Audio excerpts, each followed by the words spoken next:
Repaso de la última clase. Completamos la pequeña discusión de la profundidad óptica y quedamos que en la época de la combinación atómica, hacia 1300 y pico, la profundidad óptica era de orden 70. En cualquier caso, mucho mayor que 1. O sea que el universo es completamente opaco detrás del desacoplo de los fotones, ¿verdad? Después empezamos a hablar de que durante la expansión del universo, las reacciones que mantienen el equilibrio dejan de estarlo. Con lo cual, las funciones de distribución, cuántas partículas tiene en cada momento, no son las de equilibrio, no son las de Bose-Einstein ni las de Fermi-Dirac, generalmente. Si están separadas del equilibrio, esas distribuciones, como la entropía va a aumentar, se tiende a ir al estado más probable, el estado macroscópico que tiene más estados microscópicos compatibles, pues van satisfaciendo una ecuación de Boltzmann, que es esta. ¿Cómo cambia con el tiempo la función de distribución? ¿Vale? Bueno, en concreto, la ecuación de Boltzmann es muy complicada. La hemos atacado para la densidad, es decir, la integramos una vez para obtener la densidad de partículas de una de las especies en una reacción. Y una de las formas que di fue esta, la derivada del neperiano del número de partículas en una unidad de volumen comóvil, le he puesto la cubo, respecto al neperiano del factor de expansión, pues es este corchete, que es la separación del equilibrio. Si estamos en equilibrio, el corchete es cero, la densidad ya no evoluciona, ¿vale? Por unidad de volumen comóvil. Pero si estamos fuera del equilibrio, el corchete no es cero, y entonces hay que mirar este factor, que es el ritmo de reacción entre el ritmo de expansión. ¿De acuerdo? Hemos quedado que la reacción se sale fuertemente del equilibrio cuando el ritmo de expansión cae por debajo, cuando el ritmo de expansión queda por encima, es decir, el ritmo de reacción cae por debajo, de manera que ese cociente es muy pequeño. Si ese cociente es muy pequeño, la ecuación no es eficiente y la distribución de la partícula se queda congelada fuera del equilibrio, no es capaz de volver al equilibrio. Entonces, esta ecuación lo que intenta hacer es coger una distribución cualquiera y volver a llevársela a la de equilibrio, ¿vale?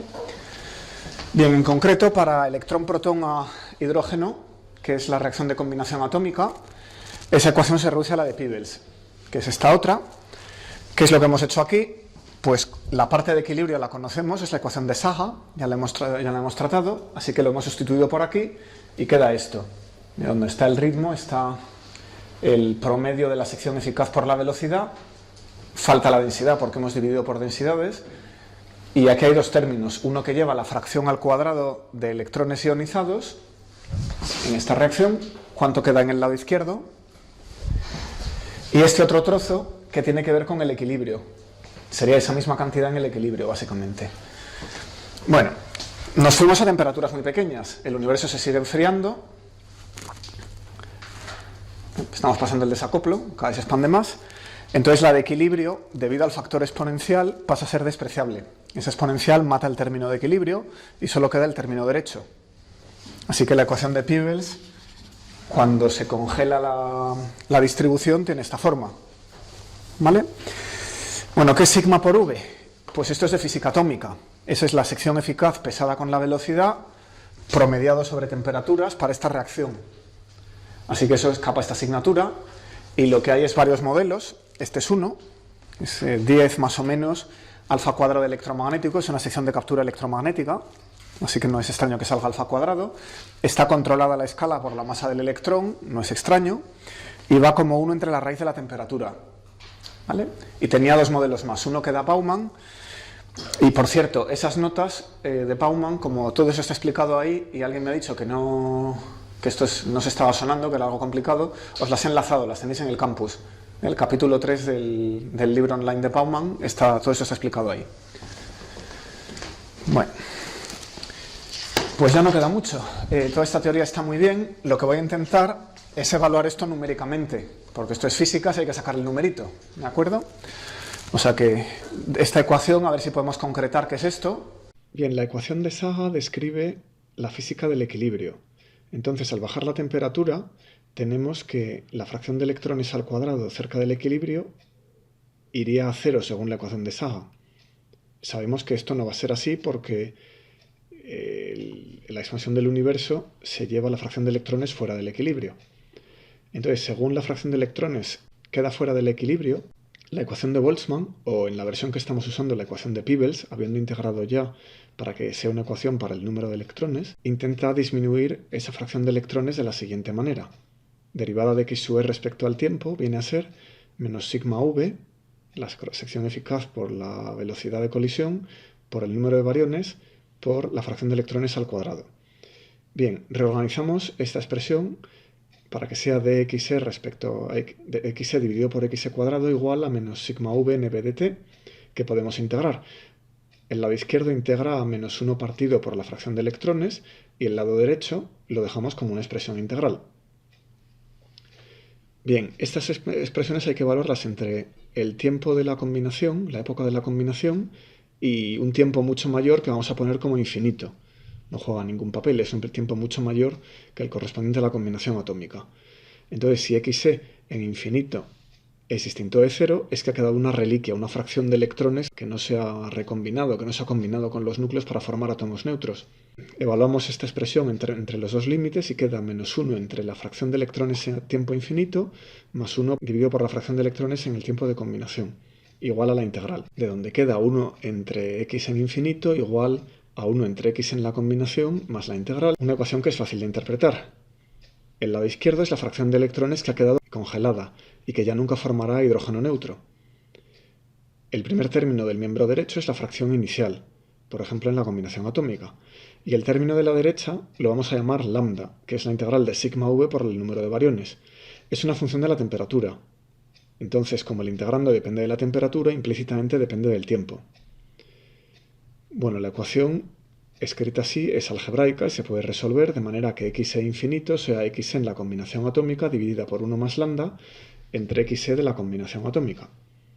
Y me da la fracción de electrones que queda congelada, la fracción reliquia, en términos de la fracción de electrones en la combinación atómica y esta integral de la sección eficaz.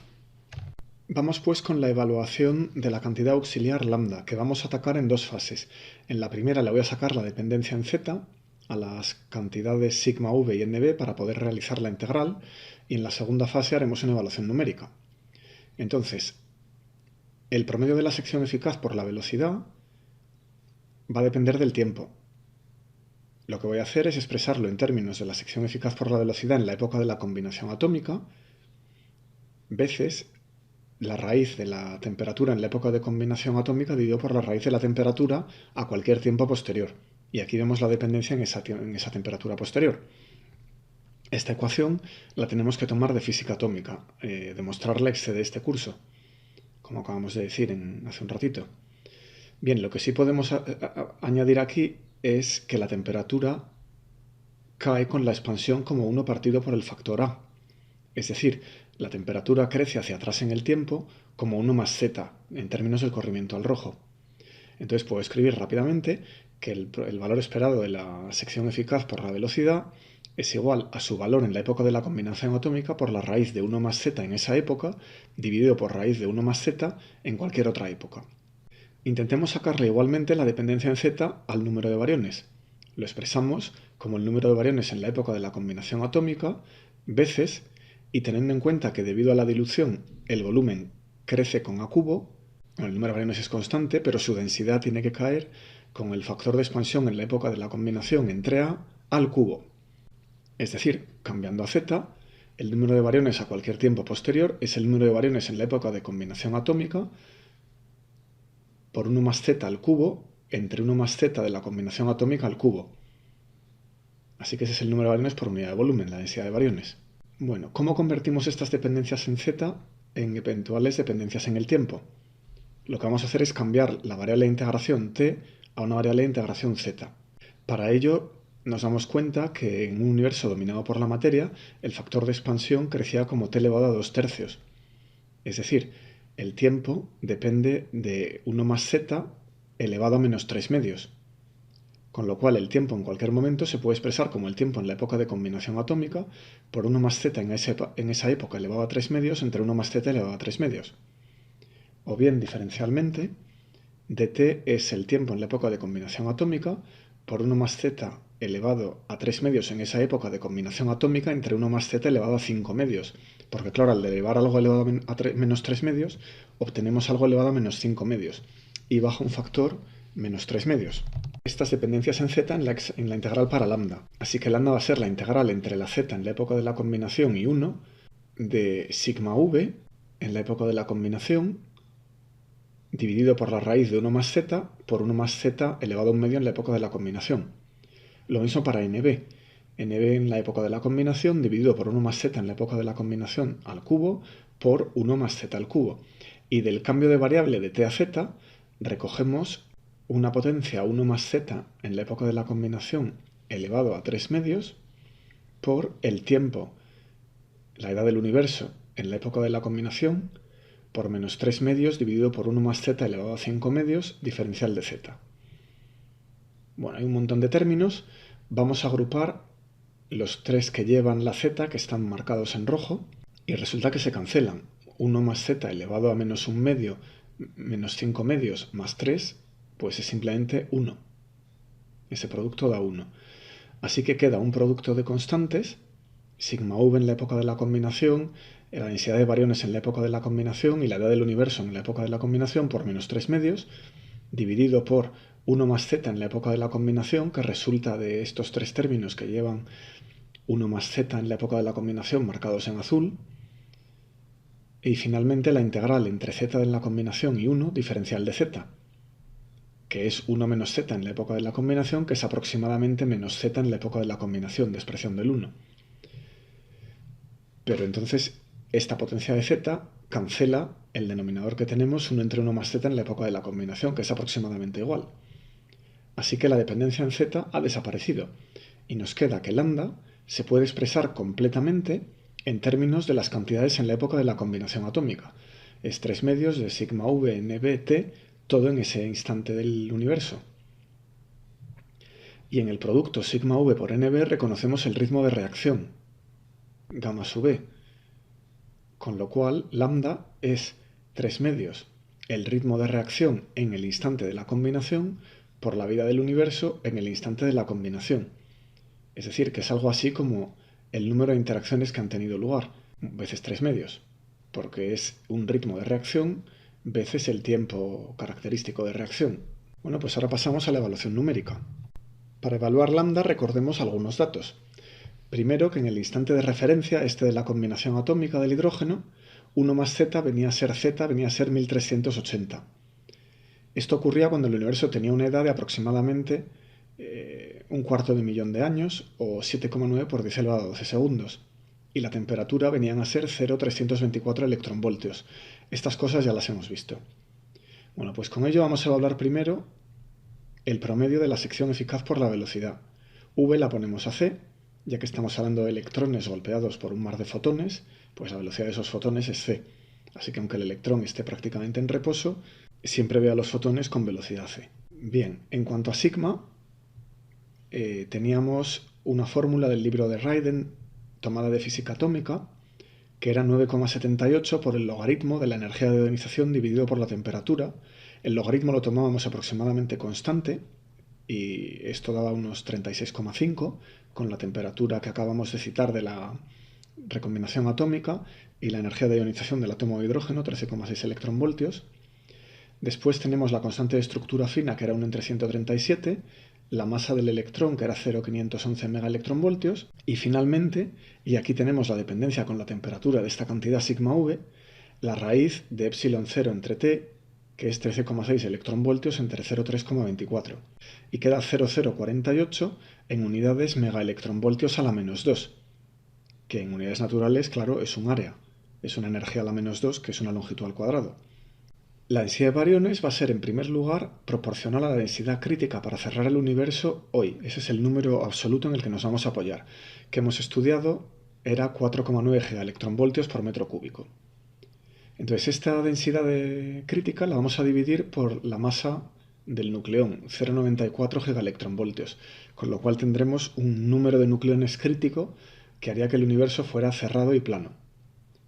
Sabemos que hay menos bariones, la fracción de bariones es 0,048, así que 0,048 por esta cantidad es el número de bariones por unidad de volumen que realmente tenemos en el universo hoy.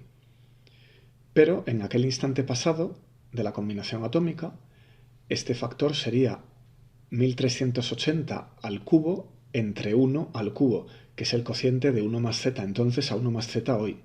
1 más z hoy es simplemente 1, el corrimiento al rojo es 0, así que z es 0, y en el instante de la combinación atómica pues será más o menos 1380. Sustituimos en una calculadora y obtenemos 6,6 por 10 elevado a 8 bariones por metro cúbico en la época de la combinación. Pero lo queremos en unidades que se puedan combinar con la expresión anterior, así que voy a multiplicarlo por h barra cuadrado c cubo, que es lo mismo que h barra c al cuadrado por c. Esto es 197 MeF Fermi al cuadrado por 10 elevado a menos 15 metros entre Fermi al cuadrado, y esto me convierte los metros a MeV a la menos 1, y a continuación multiplicamos por c, que es 3 por 10 elevado a 8 metros por segundo, obteniendo una densidad de bariones de 7,6 por 10 elevado a 9 megaelectronvoltios al cuadrado partido por s. Por tanto, el ritmo de reacción, Nb por el valor medio de sigma v, es el producto de las dos cantidades que hemos obtenido, 7,6 por 10 elevado a menos 9 megaelectronvoltios al cuadrado por segundo y 0,048 megaelectronvoltios a la menos 2, resultando en 3,6 por 10 elevado a menos 10 segundos a la menos 1. Lo llevamos a lambda, es decir, multiplicamos este número por 3 medios y por la vida del universo en el instante de la combinación atómica, los 7,9 por 10 elevado a 12 segundos, y obtenemos 4,3 por 10 elevado a 3, 4300 más o menos. Bien, pues vamos a x infinito. Tomamos un medio, como la fracción de electrones en la combinación atómica, ese era nuestro punto de referencia, y dividimos por 1 más esta lambda por un medio otra vez, resultando en 2,3 por 10 elevado a menos 4. Y ya hemos terminado. Este 10 elevado a menos 4 es la fracción de los electrones que no ha podido encontrar un núcleo de hidrógeno para combinarse antes de que la expansión los separe demasiado. Así que queda una reliquia cósmica, una fracción de electrones congelada, que es finita, que no es cero, cuando la ecuación de equilibrio, sin embargo, debería llevársela a cero al caer la temperatura, como hemos dicho al principio. La ecuación de Saha nos diría que si el equilibrio se mantuviera, esto sería cero. Pero no es cero, se queda congelado en esta cantidad. Bueno, pues esto es un fenómeno general, lo mismo les va a pasar a los neutrinos y les podría pasar a partículas de materia oscura si las hubiera. El modelo que hemos hecho es que el átomo de hidrógeno tiene un estado ligado, el electrón está en infinito, cae al estado ligado con 13,6 electronvoltios y entonces el átomo neutro queda formado. La realidad es que la estructura atómica es mucho más complicada. Aquí tenemos los niveles 2s y 2p, luego vienen los 3, los 4 y hay un continuo de niveles. Bueno, hay un continuo de niveles a partir de aquí. Hasta aquí son discretos, pero hay un punto de acumulación. O sea que hay muchísimos niveles a los que puede caer el electrón desde infinito. Hay un modelo de Peebles en el que uno abstrae todo esto para mejorar la aproximación y lo que pone es un nivel más. El 1s, un nivel intermedio e infinito. Y juega con un átomo de 3 niveles. ¿Vale? La ecuación que queda es parecida a la que hemos resuelto. Hemos estimado la ecuación de Peebles, pues lo que queda es un factor que viene de la estructura atómica que hay que calcular y luego lo mismo que teníamos, sigma por v por nbxe cuadrado menos la parte de equilibrio en el corchete, ¿vale? O sea que es una ecuación de Peebles modificada, que hay un factor que viene de la estructura atómica considerada. Cuanto más complicado sea el modelo, más niveles se tengan en cuenta, más complicado es el factor. Eventualmente converge, ya los últimos niveles tienen solapes muy pequeños. ¿Vale? Bueno, más problemas. Este es un problema de ese cálculo. Otro problema es que en esa época de la historia del universo ya había deuterio. Eso es lo siguiente que vamos a ver. Había helio 3, helio 4 y algo de litio 7. No hemos tenido en cuenta ninguno de estos. Aquí los electrones estaban siendo cazados por el hidrógeno exclusivamente, pero también estaba el helio. ¿Vale? Entonces, como la cosa se complica mucho, lo que se hace es escribir programas de ordenador donde se van añadiendo trozos cada vez que se quiere mejorar la aproximación, ¿vale? Y el resultado es que este x a infinito es de orden un poquito mayor. Bueno, pues con esto cierro de momento la combinación atómica. Vamos a hablar de otra cosa. Siguiente epígrafe. Si no hay más preguntas, ¿qué conclusiones hemos obtenido? Ha quedado el fondo cósmico de microondas. De hecho, lo que estoy haciendo es ir hacia atrás en energía. Es la misma teoría. Tienes una reacción en equilibrio que se sale del equilibrio cuando el universo se expande y te puede dejar una reliquia cósmica, ¿vale? Así que, por ejemplo, yo lo voy a hacer aquí para los neutrinos. Pero inmediatamente. ¿En un acelerador de partículas, en el LHC o...? Sí, me estás anticipando una transparencia, la tengo. Estaba diciendo que cerramos esto de la combinación atómica, sabemos que nos ha quedado un observable espectacular, que es el fondo cósmico de microondas, el desacoplo de los fotones, y luego una reliquia, que es este fondo de electrones, que en realidad no se ha seguido mucho, porque en la época de reionización vuelven a aparecer montones de electrones, o sea que esos no son muy interesantes. Nadie tiene un uso que yo sepa importante para esos electrones. Bueno, están ahí y nos han enseñado cómo se calculan las reliquias. Esto será importante para otros temas. Vamos a ello. Entonces, el siguiente epígrafe va a ser la época dominada por la radiación y la nucleosíntesis. Hasta aquí, toda esta combinación atómica ocurría en la época dominada por la materia. Ahora nos vamos más atrás. El universo hacia atrás se contrae, con lo cual la radiación, como va como 1 entre a la cuarta, pesa más que la materia, que solo va como 1 entre a cubo, con lo cual el peso de la radiación es mayor. Pasamos de z igual a 3000 para atrás, con lo cual domina la radiación, ¿de acuerdo? Y la pregunta que me hago es si tenemos algún observable.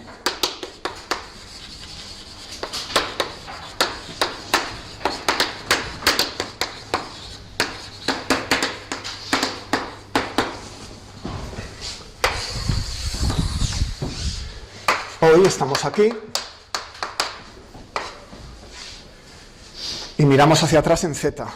Bueno, vamos a dar un salto enorme hacia atrás y en un momento dado tenemos los fotones del fondo cósmico de microondas que nos están llegando del desacoplo.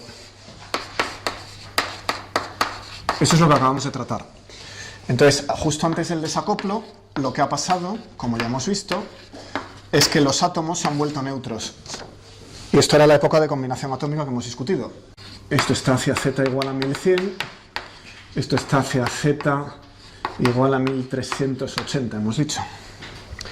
La temperatura eran 0,32 electronvoltios y la profundidad óptica es mucho mayor que 1. Eso quiere decir que los fotones salen de aquí. Y más atrás, la distribución de fotones ya no nos dice nada, porque un fotón que estuviera aquí se ha perdido. Ha interaccionado una vez, ha interaccionado otra vez, se ha perdido. Esos son nuevos. Son fotones que se han remitido de un sistema en equilibrio, solo nos enseñan un espectro de cuerpo negro, que como dices en la transparencia es perfecto. ¿Sí? Con una precisión de 10 a la menos 5 es un cuerpo negro, o sea que de aquí para atrás no vemos nada. ¿Vale? Entonces, ¿qué observables tenemos de toda esta historia del universo a gran Z? No, sí que los hay. De aquí para atrás tenemos un plasma. Aquí los electrones y los protones, ¿vale? Están sueltos, es un plasma cargado, pero si sigo comprimiendo el universo está cada vez más caliente. Y llega un momento en el que los núcleos atómicos pueden estar en contacto. Esa es la época de la cosmonucleosíntesis. La cosmonucleosíntesis nos habla de la formación de los elementos. Con lo cual, de esta época, aunque las distribuciones de momentos no podamos verlas, sí podemos ver la composición química. ¿Qué isótopos hay? ¿Qué isótopos se han formado aparte del hidrógeno? ¿Cuánto helio, cuánto litio, cuánto deuterio? ¿De acuerdo? No podemos ver la distribución de momentos porque el sistema en equilibrio nos lo ha borrado, solo vemos el cuerpo negro en el último instante del desacoplo. Pero la composición química no se ha borrado, porque las reacciones nucleares aquí ya no pueden ocurrir, el sistema está demasiado frío. Aquí es el último instante en el que ocurrieron las reacciones nucleares, con lo cual viendo la cantidad de elementos primordiales, vamos a poder saber qué está pasando aquí. ¿De acuerdo? Bueno, si vamos más atrás, antes de esto, hay otro punto del que vamos a tener que hablar, que es el desacoplo de los neutrones. Aquí las cosas están pasando al revés que en la combinación atómica. Aquí tenemos la combinación atómica antes y el desacoplo de los fotones después. Aquí los neutrones se desacoplan antes y después quedan atrapados en isótopos de elementos más pesados que el hidrógeno. O sea, el orden es el contrario, pero la física es la misma. Dos reacciones que salen del equilibrio. ¿Vale? Bueno, un poquito antes de eso tenemos la aniquilación electrón-positrón. El positrón es la antipartícula del electrón, pobla el universo caliente en grandes números. Hay una simetría aproximada materia-antimateria y entonces aquí habría cantidad de positrones. Cuando la temperatura era lo suficientemente alta estaban en equilibrio, pero según se va enfriando el universo tienden a aniquilarse y convertirse en pares de fotones. Eso ocurre aquí. Desgraciadamente esos positrones no podemos verlos. Y poquito antes de esto, lo que ocurre es que se desacoplaron los neutrinos. Bueno, hasta ahí estamos bastante seguros de lo que ha pasado. Hasta este punto yo creo que la física se entiende muy bien. De aquí para atrás empieza a ser más complicado. Hay una época en la que sobre todo hay hadrones, hay muones y todas las partículas que hay para allá también, claro, más lo que ya teníamos. Pero al subir la energía, todas las partículas de física de partículas que son inestables se pueden tener en equilibrio, con lo cual ese es un sistema extremadamente complicado. Si alguien quiere saber cómo tratarlo, se lo puedo enseñar, pero no es de este curso. Más atrás, volvemos a un sistema relativamente sencillo, cuando los hadrones se disuelven en quarks, y entramos en la época del plasma de quarks y gluones. Bueno, esto lo conocemos de laboratorio. ¿Qué problema tiene toda esta época? En el laboratorio se conoce muy bien, esa es la asignatura de partículas elementales, pero no nos ha dejado ninguna reliquia. No conocemos ninguna reliquia que venga de esta época, porque todas estas partículas son inestables y acaban en las estables, electrón, protón, neutrino, de las que estamos hablando de aquí para allá. Y todo esto, hasta donde sabemos, a nadie se le ha ocurrido cómo medirlo en cosmología, no nos ha dejado una huella clara. ¿Vale? Lo entendemos porque lo podemos montar en el laboratorio. ¿Vale? Seguimos hacia atrás. Si sigo hacia atrás, ahí es donde ponemos una interrogación. En algún momento ha habido una restauración de la simetría electrodébil, que es donde está el LHC. Esto, sabemos que existe el bosón de Higgs, así que más o menos tenemos una idea de cómo va el mecanismo de la simetría electrodébil. Suponemos que a temperaturas más altas esa rotura da igual, el sistema es prácticamente simétrico y ahí se acaba la física conocida. Todo lo que hay de aquí para allá es bastante especulativo. Una cosa que nos va a interesar es la simetría materia-antimateria.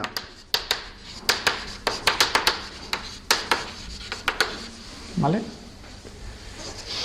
¿Por qué estamos hechos en materia y no en antimateria? Esto está aquí atrás, en la zona que no entendemos bien. Más atrás aún, nos vamos a la época de la inflación. ¿Vale?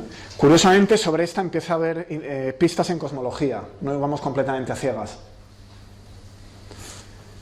Lo de la simetría antimateria-materia no se entiende bien.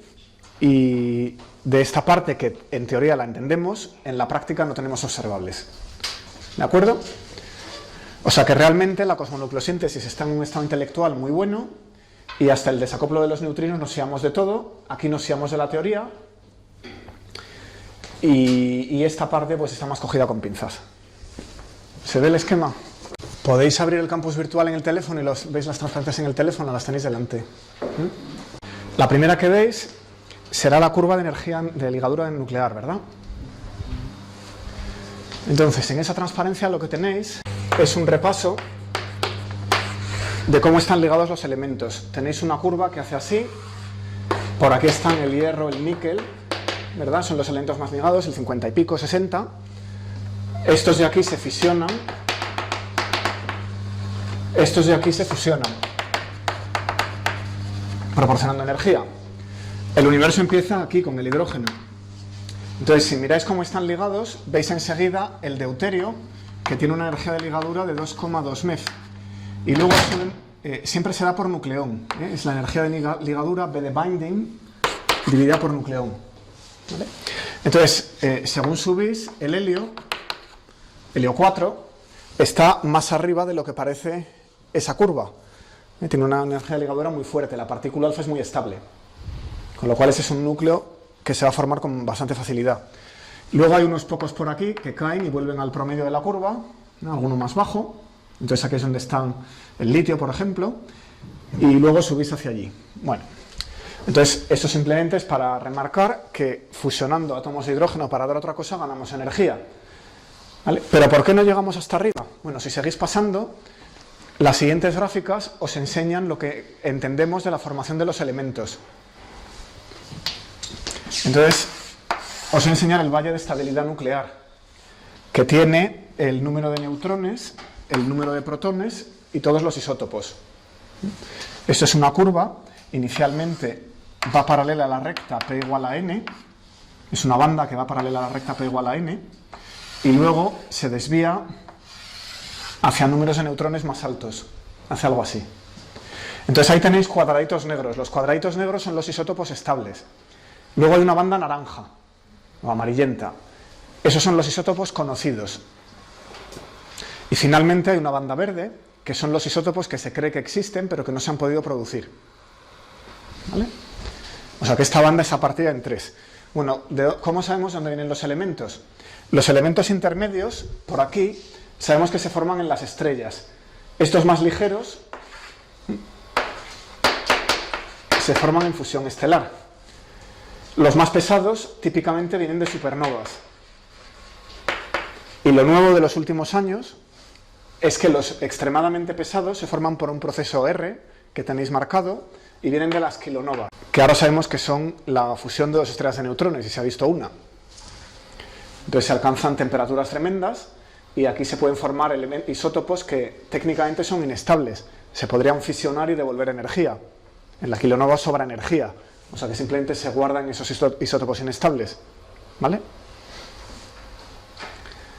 Claro, tienen vidas medias larguísimas, con lo cual en la práctica la fisión del uranio para allá solo es inducida, es fisión artificial. La siguiente gráfica es lo que creemos que es la cosmonucleosíntesis. La cosmonucleosíntesis ocurre aquí, en la parte más abajo del valle de estabilidad. Entonces tenéis indicado que la cosmonucleosíntesis es una carrera contra la desintegración del neutrón. Voy a quitar estas partes de altísimas energías hasta el plasma de quarks y gluones. Entramos aquí, salimos del plasma de quarks y gluones y entramos aquí con una simetría de isospin. La temperatura es mucho más alta que la diferencia de masas entre el protón y el neutrón, entonces da igual que algo sea un protón o que sea un neutrón. O si sabéis lo que son los piones, da igual que sea un pi más, que un pi menos, que un pi cero. O sea, toda esta época es simétrica de isospin. Con lo cual hay tantos neutrones como protones. En esta parte hay tantos neutrones como protones. Pero cuando bajamos hacia esta época que dice desacoplo de los neutrones, el universo se está enfriando y la pequeña diferencia de masa entre el protón y el neutrón empieza a importar. En la masa del neutrón son 940 MeV, la masa del protón son 938 y pico. La diferencia es 1,29 MeV. Es el calor que ganamos si convertimos un neutrón en un protón. Eso es una desintegración beta.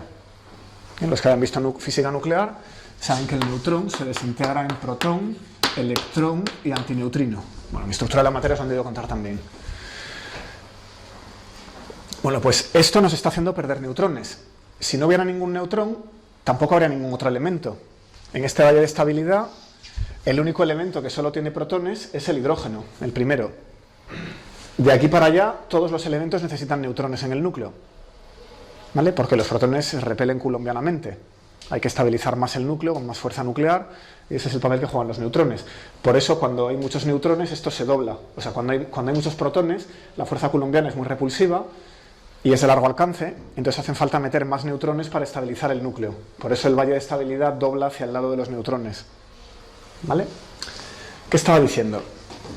Que los neutrones se desintegran beta y tienen una vida media de unos 1885 segundos. ¿De acuerdo? 885. Tienen una vida media de 885 segundos, 15 minutos, por eso se llama con lo del 1. Venía a ser un cuarto de hora. Pues esto es una carrera. A ver si conseguimos formar núcleos antes de que se nos desintegren. ¿Se consiguen formar elementos en la cosmonucleosíntesis o no? Como hemos dicho, casi todos los que vemos se forman en las estrellas o en las supernovas, pero los más ligeros se pueden formar en el universo primordial. Tenéis la transparencia ahí, hay como un árbol de desintegraciones. Empieza en el neutrón y el neutrón se desintegra en un protón, ¿verdad? Beta.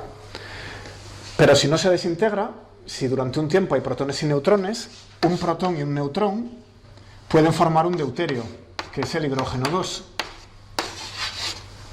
¿verdad? Ese es el cuello de botella de la nucleosíntesis. Un protón captura un neutrón, emite un fotón y forma un deuterón. En física nuclear las reacciones no se escriben igual que en química. En química diríamos protón más neutrón para dar fotón más deuterio. En física nuclear muchas veces se escribe protón, neutrón, coma, gamma, deuterón. ¿Vale? Eso es lo que quieren decir esos paréntesis en la gráfica que tenéis delante. Tenéis varias reacciones. Quiere decir que agarráis un neutrón, emitís un fotón y convertís esto en aquello. Bueno, el deuterio, si agarra otro neutrón, se puede convertir en tritio. Pero el tritio es inestable. Es el isótopo 3 del hidrógeno. Por eso lo tenéis recuadrado en rojo. Los que están recuadrados en color es que son inestables. Así que esos no nos llegarían hasta hoy. Se habrían desintegrado al poco, ¿no? Estamos a 14.000 millones de años de este fenómeno. O sea que no queda ninguno de estos inestables.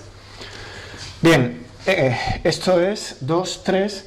Con A igual a 3 tenemos también el helio 3. ¿Vale? O sea que si tenemos el deuterón y capturamos un protón, podemos ir a parar al helio 3. Ese es estable. Bien, del helio 3 se puede pasar al helio 4, si se captura un neutrón. Del tritio durante un tiempo también se puede pasar a estos, a este por desintegración beta y a este por captura. Un protón capturado nos lleva al helio. Bueno, lo siguiente sería algo que tuviera A igual a 5. Tenemos A igual a 1, A igual a 2, A igual a 3, A igual a 4. Ahora vendría A igual a 5, pero es que no hay ningún isótopo con A igual a 5. Hay que dar un salto. La física nuclear es así. Debido a la fuerza nuclear, eso no es estable. No hay isótopos con A igual a 5. Así que hay que saltar. Vamos a A igual a 6. Con A igual a 6 solo hay uno, que es el litio 6. Y ese es escasísimo. Está escasísimo. Fijaos que es un núcleo impar-impar. El litio es el tercer elemento, entonces tiene 3 protones y 3 neutrones. Y la fuerza nuclear quiere que las cosas se emparejen. Hay un término de apareamiento muy grande en la fuerza nuclear, como se ve en esa asignatura. Con lo cual este es poco estable, es muy escaso, se puede formar, pero es algo así como 10 elevado a menos 13, 10 elevado a menos 14. O sea que apenas hay litio 6 primordial, ¿vale? No es demasiado útil. Vámonos a 7. Ahí tenemos el litio 7, ese es más estable. El litio 7 sí que hay cantidades apreciables y se forma en la cosmonucleosíntesis primordial. Lo siguiente sería A igual a 8. Pero es que resulta que con A igual a 8 tampoco hay ningún elemento. No tenemos ningún isótopo con A igual a 8. Hay muy inestable un isótopo del berilio. El berilio 8 es una resonancia. Si se encuentran dos núcleos de helio, dos partículas alfa, pueden formar esa resonancia, inmediatamente se desintegran y vuelven a salir dos núcleos de helio. ¿Vale? Entonces, no hay tiempo en el universo en expansión de que esos dos núcleos de helio capturen otra cosa y formen un isótopo más pesado. ¿Qué es lo que pasa en las estrellas? Las estrellas sí tienen miles de millones de años y poquito a poquito pueden ir fusionando helio para dar carbono. Cogen las estrellas pesadas, cogen dos átomos de helio, forman la resonancia del berilio. Si en ese instante conseguimos un tercer átomo de berilio, entonces formamos un átomo de carbono. Y la nucleosíntesis vuelve a arrancar, se vuelven a formar otro montón de elementos. Pero en el universo primordial, como no hay tiempo, eso está en rápida expansión, la cadena se corta aquí. O sea que a partir del litio 7 lo demás es despreciable, no se forma casi nada. ¿De acuerdo? Bueno, pues los datos, que es el resto de las transparencias que tenéis. ¿Vale? Si le echáis un vistazo, se trata de medir en qué proporciones nos están llegando estos isótopos desde el universo primitivo. Esa es la pregunta experimental, observacional. Entonces, lo primero es encontrar una zona que no esté contaminada por la producción en las estrellas. Las estrellas, las más ligeras, siguen el ciclo de Bethe, o sea que están fusionando hidrógeno para dar helio. Entonces, si quiero conocer la proporción de helio primordial, tengo que buscar algo que no esté muy contaminado por las estrellas. Así que vamos a una nube de gas joven, ¿no? Una galaxia en formación, una galaxia azul, donde grandes cantidades de gas no hayan sido procesadas. Y dentro de esa galaxia joven busco una nube de gas donde haya hidrógeno ionizado y presumiblemente, aunque ese gas no haya sido procesado por la fusión estelar, habrá algo de helio que venga del universo primitivo. ¿Qué se hace? Pues se mira el espectro, ¿vale? Se hace un estudio espectroscópico. Bien, lo mismo para el deuterio. Ahora lo describo. Entonces, la idea es la misma, excepto que en el caso del deuterio lo que se está haciendo, se puede ir aún más atrás, es coger un cuásar como fuente iluminadora muy lejana.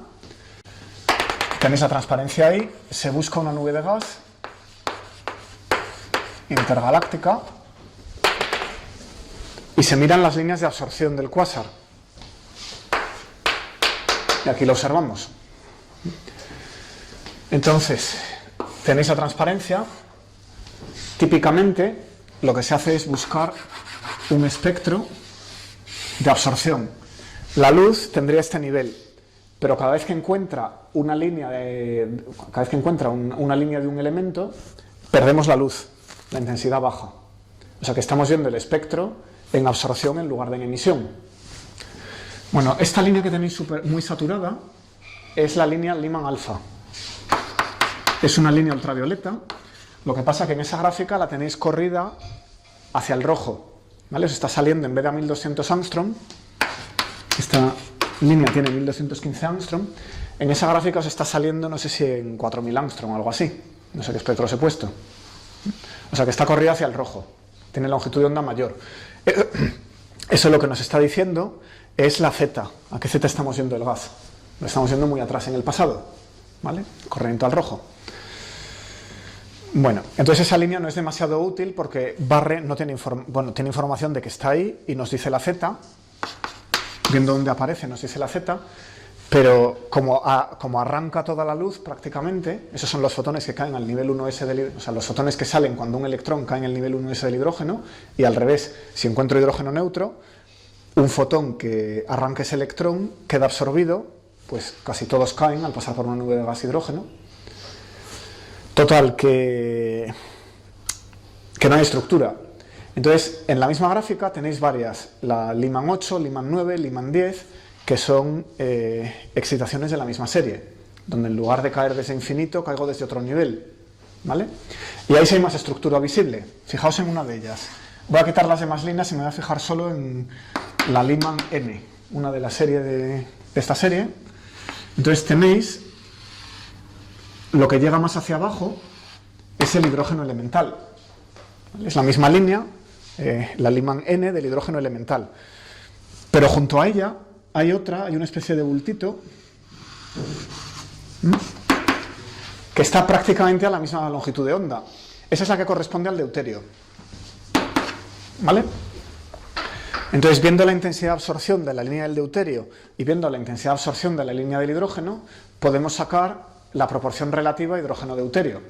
Tenéis los datos delante, que es de orden 10 elevado a menos 5. La proporción de deuterio sobre hidrógeno ordinario es de orden 10 elevado a menos 5. Eso está medido. ¿Vale? Y creo que hasta tenéis una tabla. Bueno.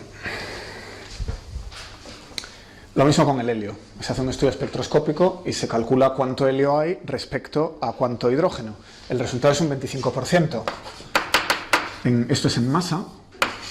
El número, o sea, la densidad de helio dividida por la densidad de hidrógeno es aproximadamente un 25%. Bueno, para el litio hay menos aún. el litio primordial y el helio 3 son más escasos. Menos del 25% desde luego. El litio está en 10 elevado a menos 9, 10 elevado a menos 10. Y ya no hay mucho más. El tritio es inestable, el neutrón es inestable, todos los que no han quedado atrapados en núcleos se han desintegrado. Así que hay deuterio, helio 3, helio 4, litio 7 y algún resto escasísimo de litio 6. Eso es todo. Eso es la cosmonucleosíntesis primordial. Pero esa información nos está diciendo cómo era el universo en aquel momento. ¿Se entiende el procedimiento? Entonces voy a irme a esa época. Bueno, hay dos transparencias más, claro, que es lo que me preguntaba alguien de los aceleradores. Para hablar de Rick, el experimento lo podemos repetir en un acelerador. Podemos coger, en colisiones de iones pesados, dos átomos de plomo o dos átomos de oro, de uranio. Les quitamos los electrones, quedan cargados positivamente, se pueden acelerar y chocan. Tenéis la imagen puesta. Entonces, ¿en qué se parece esa colisión a esto y en qué se diferencia? Los dos átomos de plomo, como van a gran velocidad en un acelerador, ven una contracción de Lorentz longitudinal, con lo cual, aunque el átomo es esférico prácticamente, lo que vemos son dos tortillas. Es como si estuviera en el sistema de centro de masas, o en el sistema del laboratorio, que coinciden, vemos dos tortillas que vienen una hacia otra. Son como dos frentes, y como van casi a la velocidad de la luz, podemos hablar de ellos como dos frentes de luz. En realidad son partículas materiales, luego la velocidad es c menos epsilon. Cuando chocan, bueno, en parte se atraviesan. Gran parte de los nucleones siguen hacia adelante con la velocidad prácticamente la que traían. Pero en la interacción dejan energía. Entonces dejan dentro una sopa de quarks y gluones, dejan el plasma de quarks y gluones, que forma como una bola. Lo que pasa que, claro, como teníamos un eje de simetría, que era el eje del acelerador, este sistema tiene simetría cilíndrica, no tiene simetría esférica, primera diferencia con el universo, ¿vale? O sea, aquí teníamos un sistema homogéneo isotrópico, aquí no, hay una dirección privilegiada que es la de Laz. Bueno, salvo eso, es parecido. O sea que estamos en la época de quarks y gluones, en el acelerador como en el universo. Entonces ahora eso se expande, ¿vale? Los quarks y los gluones empiezan a separarse y se enfrían. Nos olvidamos ya de los que siguen con el frente de luz, los restos nucleares que siguen hacia adelante, y nos quedamos con la zona central, donde se ha formado la bola de fuego. Entonces esa bola se está expandiendo y se enfría. Lo que pasa que, claro, está en vacío. Es decir, aquí no hay otra bola, aquí no hay otra bola y aquí no hay otra bola. Con lo cual, lo que hay en el exterior se enfría más deprisa y se empiezan a escapar partículas. Los quarks y gluones se empiezan a congelar, forman piones, protones, etcétera, y se empiezan a escapar, ¿vale? Entonces, si miráis la última transparencia por ahí, es la distribución química de estas colisiones en el laboratorio, para comparar con la que tenemos aquí. En colisiones de iones pesados, aunque se hagan en LHC, utilizamos la nomenclatura, el acrónimo Relativistic Heavy Ion Collisions, RHIC, que coincide con el nombre de un acelerador en Nueva York, ¿vale? Bueno, pues en este tipo de colisiones tenéis la composición química, lo que más sale son piones. ¿Por qué? El pión es inestable, pero es inestable unos metros. El pión se puede propagar a gran velocidad, se puede propagar unos metros, se le puede hacer una foto. El ojo humano no puede verlo, pero se le puede sacar una foto en una cámara de niebla, en una emulsión fotográfica o en un chip de silicio, ¿vale? Y deja una traza estupenda de ionización. O sea que es una partícula que podemos ver en una foto. También hay kaones, y tenéis la proporción. Claro, el kaon lleva extrañeza, lleva quarks S, este no, ese solo lleva quarks up y down. Luego tenéis núcleos. Si os fijáis en la gráfica de la composición química, tenéis núcleos ligeros. Hay protones, hay antiprotones, hay helio, hay antihelio, también hay helio 3. Y veis que hay una simetría materia-antimateria. Es decir, en el laboratorio depositamos energía y lo que sale parece tener simetría materia-antimateria. En realidad hay un poquito menos de antimateria porque siempre quedan restos de los dos núcleos. Los dos núcleos están hechos de materia ordinaria, son núcleos de plomo, de oro. Entonces, cuando se cruzan, algún resto dejan en la zona central, con lo cual no partimos de energía pura. Partimos de energía pura con un poquito de contaminación del estado inicial. Con lo cual, si veis la gráfica, la materia no es exactamente igual a la antimateria, hay un poquito más, ¿vale? Bueno, en ese caso sabemos que la materia viene de la condición inicial. Luego eso es una posibilidad en el universo primitivo, que la materia venga de la condición inicial, entonces no hay nada más que decir, estaba ahí desde el principio y se ha acabado. El esfuerzo intelectual es ver si somos capaces de generar eso o no, desde cero, partiendo solamente desde energía. Bueno, en Rick, partiendo desde energía, y si descontamos ese poquito que viene del estado inicial, veis que se forma tanta materia como antimateria. La simetría es razonablemente buena. No es exacta en el modelo estándar, pero es razonablemente buena, ¿vale? La fuerza fuerte nuclear respeta la simetría materia-antimateria, ¿vale? Y estáis viendo ahí núcleos de antihelio, ¿de acuerdo? Y claro, todas estas partículas inestables, kaones, antiprotones, omegas, lambdas, cascadas de Gell-Mann, hay un montón de partículas, son inestables. Entonces en Rick, como el sistema solo vive unos femtometros, es un núcleo que se expande y vive unos femtometros, 10 elevado a menos 22 segundos, no hay tiempo de que esas cosas se equilibren y se conviertan en fotones. O sea que escapan ya, se separan de los demás y claro, si un núcleo de antihelio se ha separado del entorno, ya vuela hasta el detector, es estable en vacío. Cuando llega al detector explosiona, claro, en cuanto toque algo. Pero en vacío, mientras vuela fuera de la cañería del acelerador hacia el detector, es estable. Con lo cual lo vemos. Cuando toca el detector se ve la pequeña explosión y se sabe que de la explosión primera ha salido un núcleo de antihelio. En el universo eso no pasa. En el universo primitivo salimos del plasma de quarks y gluones y entramos en una época que, aunque está en expansión, es más lenta. Dura 3 minutos. Hay un libro muy famoso de Steven Weinberg que es Los 3 primeros minutos del universo. Claro, 3 minutos es mucho más que 10 elevado a menos 22 segundos. Entonces ahí sí que hay tiempo de que todo esto se aniquile. ¿De acuerdo? Con lo cual no vemos reliquias que sean antihelio, ni antiprotones, ni kaones, ni nada por el estilo. Todo esto ha desaparecido. La extrañeza, el encanto, el bottom, la antimateria. Y del universo primitivo lo único que nos llega son las estables. Fotones, electrones, protones y núcleos. El neutrón es inestable, pero si lo atrapa en un núcleo se estabiliza. Y neutrinos. Y los neutrinos todavía no se han visto. Solo se ven indirectamente. Vale, ¿se entiende los datos? Más o menos. Siendo que no funciona el proyector, miráis las transparencias ahí. ¿De acuerdo? Pues nos ponemos con la teoría un poquito. Entonces, para no irme muy atrás, voy a empezar en la época de los neutrinos. Pero antes os tengo que hacer un par de cosas, que básicamente es la evolución del universo dominado por la radiación. Bueno, la densidad para una especie de degeneración G, ¿por qué empiezo por la densidad? Vamos a sacar la ecuación de Friedmann. Como sabéis, en el lado derecho de la ecuación de Friedmann está la densidad de materia, la densidad de energía, la densidad de constante cosmológica o lo que sea. Así que en este caso nos interesa la radiación. Es un universo muy caliente, dominado por radiación, así que voy a empezar por aquí. Y voy a empezar con una sola especie. Tiene degeneración G, que puede ser el spin, o el sabor, o cualquier número cuántico que no tenga que ver con el momento. Lo del momento viene a la derecha. Estamos integrando desde la masa de esa partícula hasta infinito. Y la integral era esta, e cuadrado menos m cuadrado, e diferencial de e dividido por e elevado a e menos mu partido por t, más menos 1, según que sea Fermi-Dirac o Bose-Einstein, como vimos hace 3 clases. ¿De acuerdo? Esto ya no nos sorprende, ¿verdad? Y me he dejado una potencia, tal como está escrito, eso tiene 3 dimensiones de energía. La densidad de energía tiene 4, es densidad por unidad de volumen, o sea que me falta que un cuadrado. Si no, eso sería la dimensión de la densidad de número, no de energía. Bueno, pues vamos a hacer la aproximación ultrarrelativista. Es decir, esta especie es prácticamente radiación, la temperatura es mucho más alta que la masa, aunque el potencial químico los va a tirar los dos.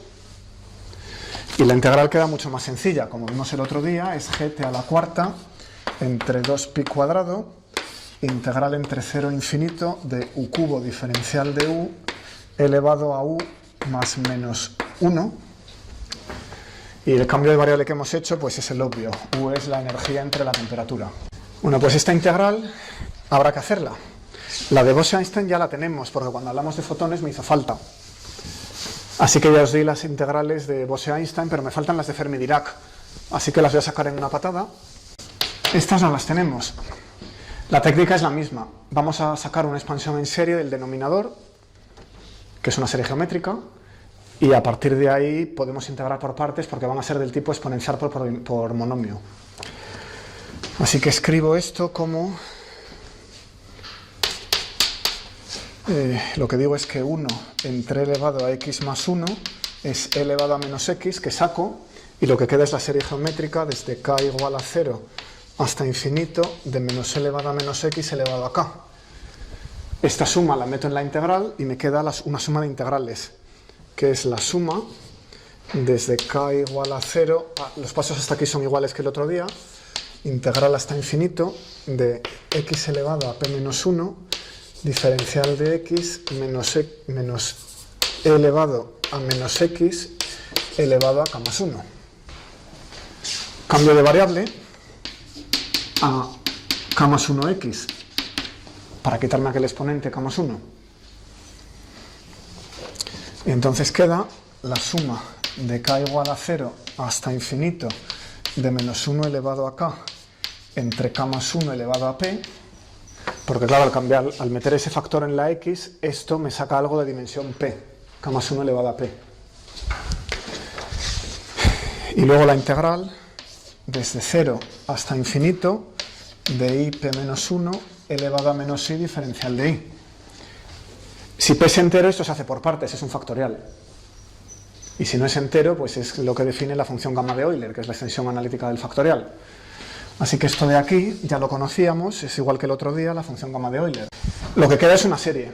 Bueno, esto empieza en k igual a 0, le voy a sacar un menos y lo voy a convertir en menos la suma desde k igual a 1 hasta infinito de menos 1 elevado a k entre k elevado a p.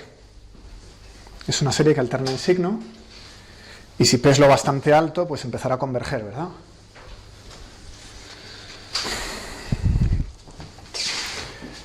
Bueno, ¿qué hago con esto? El otro día no teníamos este signo, si no recuerdo mal, y lo que nos salía era la z de Riemann, que está definida como la suma de unos entre algo elevado a p. Uno entre 1 elevado a p, uno entre 2 elevado a p, uno entre 3 elevado a p. Pero ahora hay un signo que me molesta, va a salir una z de Riemann, pero hay que manipularla un poco.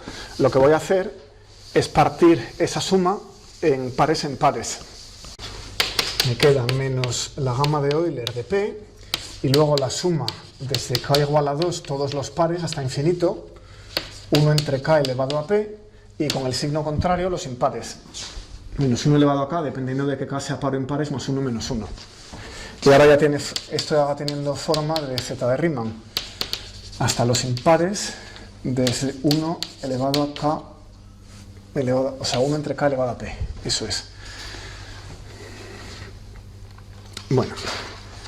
La z de Riemann sería esto si los tuviera todos y solo tengo los impares. Así que le voy a sumar los pares.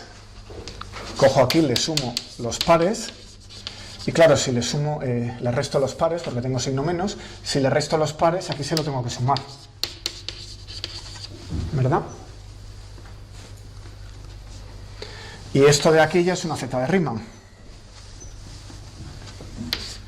Es una suma sobre todos los k positivos. Y, sin embargo, este de aquí es la suma de los pares más la suma de los pares. Es 2 veces lo mismo. O sea que esto es 2 veces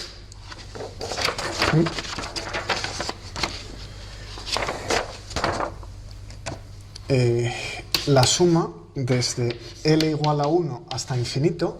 Fijaos que esto acaba tomando los valores 2, 4, 6, 8. Que es 2 veces los números positivos, los números naturales. Entonces le voy a sacar un 2 a cada uno. Donde pone 2 voy a poner 1. Entonces sale un 2. Donde pone 4 voy a poner 2. Y entonces sale un 2. Pero ese 2 está elevado a p. Así que aquí va un 2 elevado a p. ¿Vale? Y ahora la suma es sobre los naturales. Con lo cual queda 1 entre L elevado a p. Y aquí volvemos a tener una z de Riemann. Ya está manipulado. ¿Vale? Entonces, ¿cómo queda la integral? La de Fermi-Dirac. Ese más es el signo de Fermi-Dirac, claro. Pues es 1 menos 1 entre 2 elevado a p menos 1, que es este factor, por la gamma de Euler, por la z de Riemann, que es esa serie. Ese es el resultado. Vamos a escribirlo en una tabla. Escribimos aquí el índice P, el valor de la función Z, el valor de la gamma y la I más. Entonces, si esto es 3 medios, este es 2,612, etc. La gama de Euler es raíz de pi medios y el resultado es 0,383 raíz de pi. Si esto fuera 5 medios, pues 1,341, 3 raíz de pi cuartos, 0,650 raíz de pi. Si esto fuera 2, pi cuadrado sextos. 1, el factorial de 1 es 1, y pi cuadrado partido por 12. Bueno, si esto fuera 3, que creo que es la que nos hace falta, no, es la 4, nos hace falta la 4. Sigo, 1,202, que es la constante de Apéguy, esta es la que saldría calculando la densidad del número de partículas, pero aquí teníamos la densidad de energía, entonces tengo una potencia más. Saldría la constante esta de Apéguy, la z de 3, luego 2, estos son los factoriales, si P es entero, y 1,803 no sé qué. 4, esto es pi cuarta partido por 90, esto de aquí es 6, que es el factorial de 3, y aquí tenemos 7 pi cuartos partido por 120. Bueno, 6 pi elevado a 6 partido por 945, 120, 31 pi sextos dividido por 252 me da lo mismo. La que quería era esta. ¿Vale? Esa es la que me estaba haciendo falta ahora.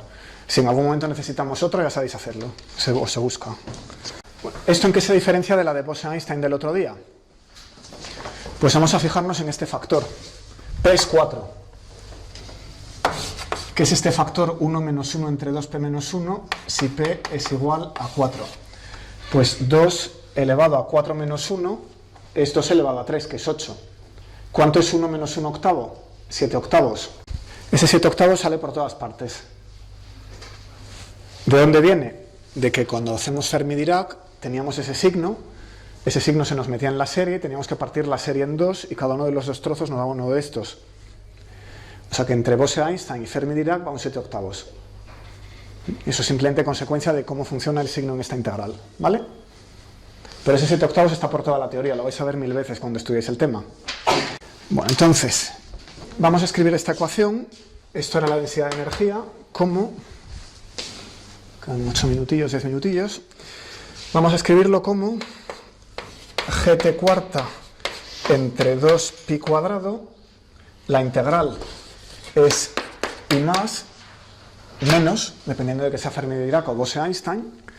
Y vamos ahora que el valor es 1 menos 1 entre 2 al cubo, que es ese 7 octavos, si hablamos de fermiones, o 1 si hablamos de bosones.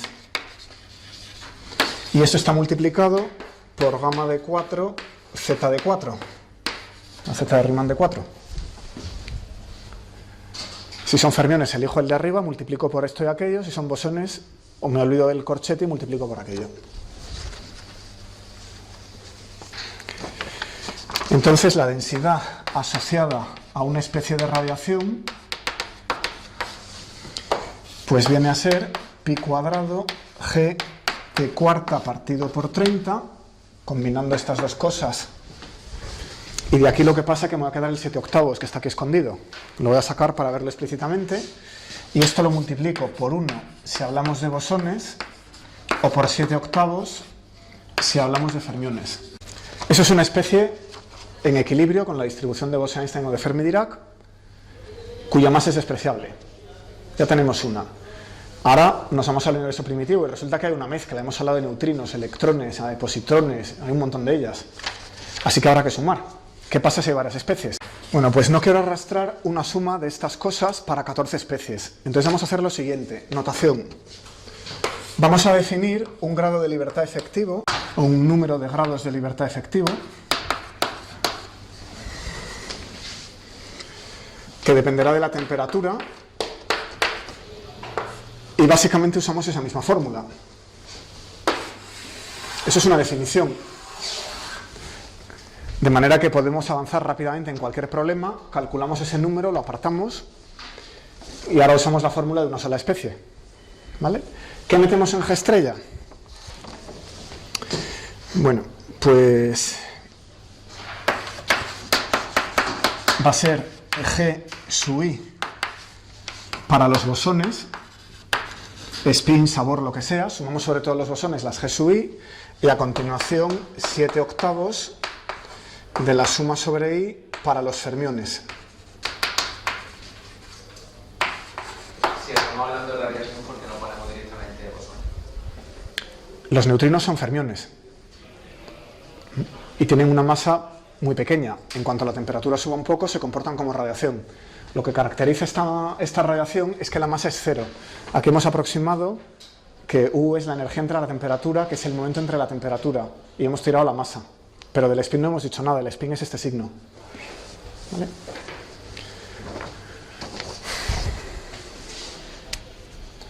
Bueno, esto es cierto para especies en equilibrio térmico, porque hemos dicho que tenemos esta distribución, que es la de equilibrio. ¿Qué pasa si hay alguna especie desacoplada? De esas que se han quedado congeladas.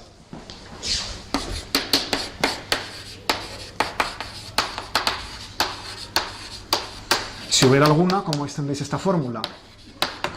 Esto es lo mismo, seguimos usando formalmente lo mismo, pero ahora G estrella va a necesitar más términos.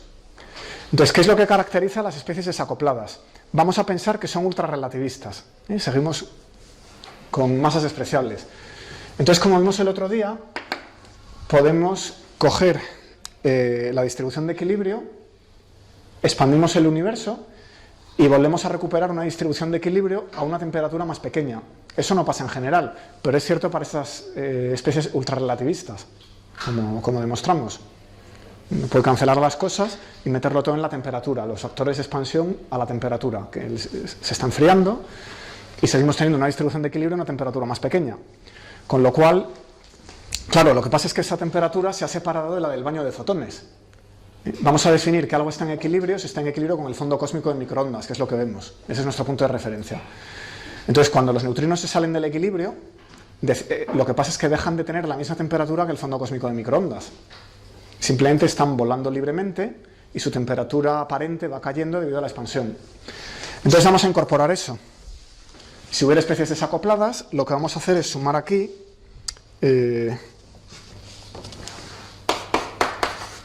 un término para los bosones.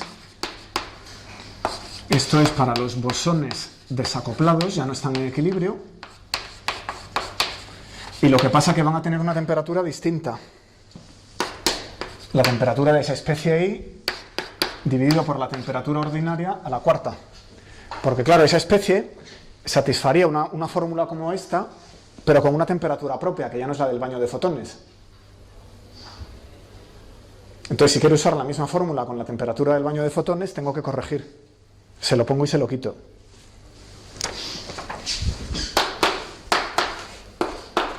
Lo mismo con los fermiones. Si hay fermiones desacoplados,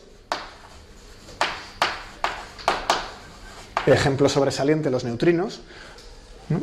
O algunos electrones, de los que hemos visto antes, lo que sea, pues G sub I por 7 octavos por T sub I entre T a la cuarta. Y con esta corrección podemos usar la misma fórmula, con la temperatura del fondo cósmico de microondas, que entonces no era el fondo cósmico de microondas, estaba en el ultravioleta o en los rayos gamma.